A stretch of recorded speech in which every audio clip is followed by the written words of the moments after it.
Hi everybody, welcome to an On-Site with Chaudhry, which is the first of my new series where I get to visit some leading companies at their headquarters and also get to check out their R&D facilities. And the very first one I'm doing is here at 908 Devices, where I'm going to check out the Bioprocess Lab with a Nick Randall, who is the Bioprocessing Senior Product Manager, and Steph Klaubert, got it right after my 10th attempt, who is the senior scientist. And we're going to learn more about their technology and how they develop that technology here at 908 Devices. So first of all, Nick, Steph, it's lovely to see you both. How are you?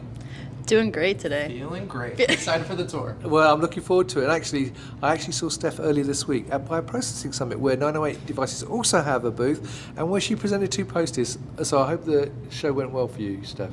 Yeah, it was great. A lot of great traffic, really well organized. Fantastic. Right, so let's start the tour then. Steffi, would you like to lead the way? Sure thing, Come yeah. on in. All right, welcome. Thank you very much.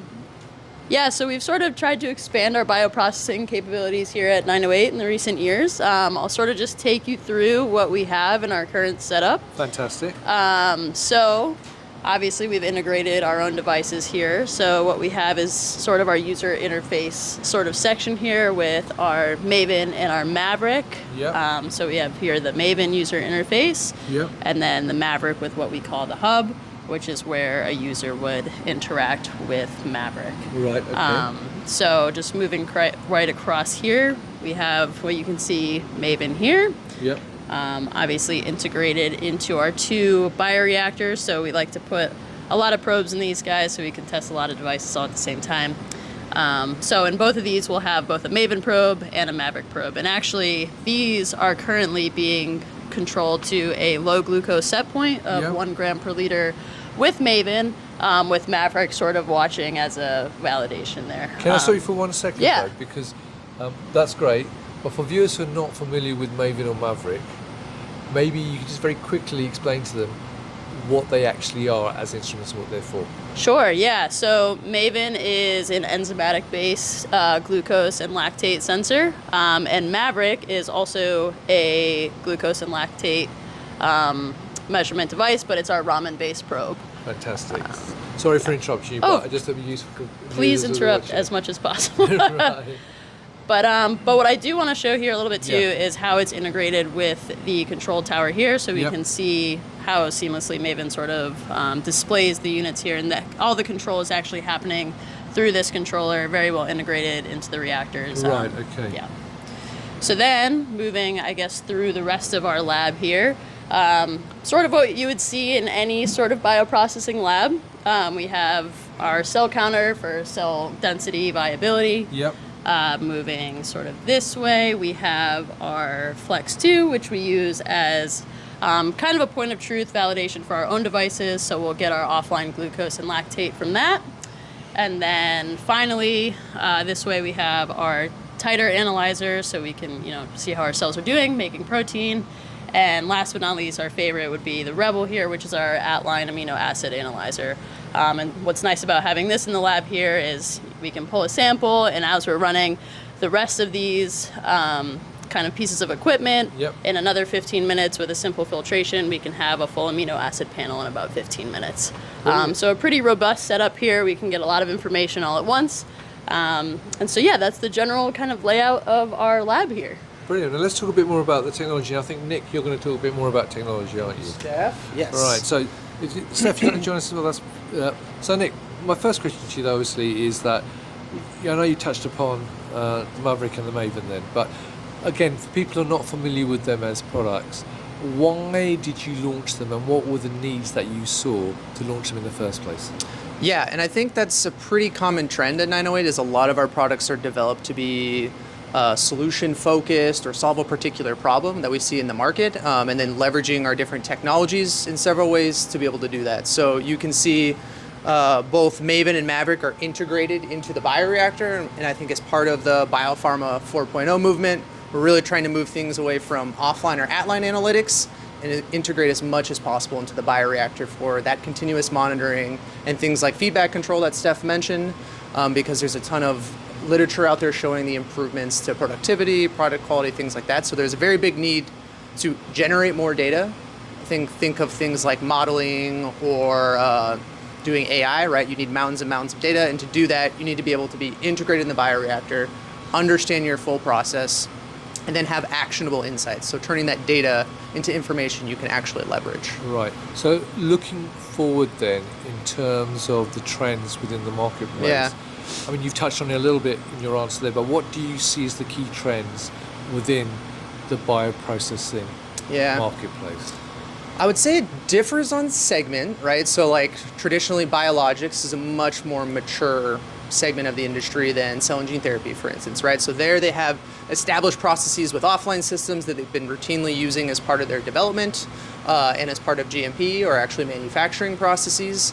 And there they're looking for improved efficiencies, workflows, lowering cost of goods, improving productivity, or most importantly, controlling quality, right? They need to be able to do that because that's paramount. And that's where things like integrated or continuous monitoring is a feature or capability they did not have previously. So that's where the industry is working, because in order for you to model or turn reactive things into proactive or predictive, you need more data and more understanding from your historical processes. So they're much more advanced and sophisticated with what they're trying to implement. Sure.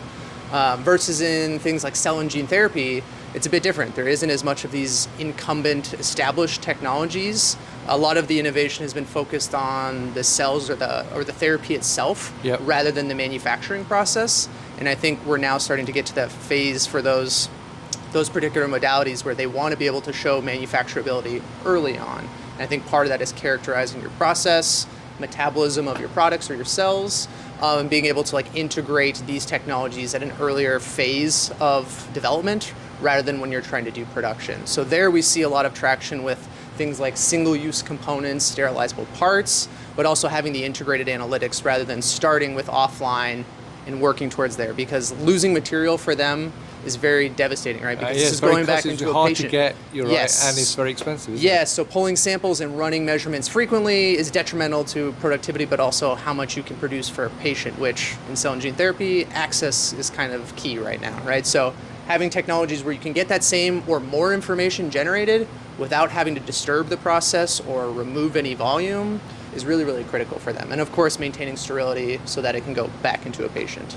So moving forward, in terms of the products you've currently got, in terms of Maverick, Maven, and also Rebel as well, where do you see them developing, and what workflows do you see them sort of helping down the line as well with? Yeah, so I think we have like a really nice suite of technology right now. I think Rebel came out in 2019 is actually a combination of our ZipChip platform, which is the high resolution separation on a commercial grade or high res mass spec, combined with our microscale mass spec technology.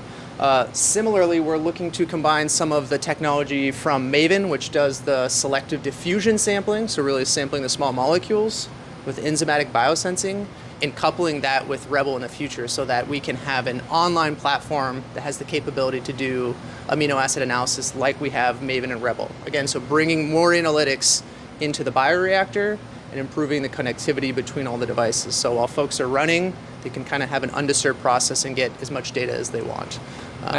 And how much impact does automation have in terms of what you're doing in terms of developing products going forward? Because obviously you mentioned AI and machine learning, but obviously automation is a huge topic now within life science and pharma, not just at sort of drug discovery level, but also we look at manufacturing as well further down the line.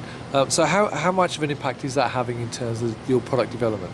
It's huge. I think it's turned from a nice to have to a needed for customers, I think, is to have that automation in both workflows, data processing, and aggregation. So it's always at the forefront of our mind when we're doing product development, whether it's how do we connect our devices to control towers or via OPC to a data lake, or even with Rebel, for instance, where we do automated data processing you would normally have to do by hand in chromatography. One of our mantras is really just make things easy to use, simplified workflows, and as automated as possible, because they're really meant to be purpose-built for a bioprocessing scientist. Right. Now, one question I'm going to ask you that is that obviously, Steph, you've obviously have been a scientist in a not too distant past. So when we talk about new products and implementing them within the lab, from a scientist's point of view, how easy is it to implement some of these new technologies into the lab workflow? Well, for our devices in particular, it's very simple. So I'll reference Maverick in particular. Again, I tell people I've never used ramen before I got here because it's too hard. It's too complicated. It would take me another 5 years of school to figure out how to become a chemometric modeler, and I don't want to do that. But with Maverick, the setup is really as simple as, say, our pH probes. It's a 2-point calibration. I can pop it right in the reactor, throw it in the autoclave. I get it.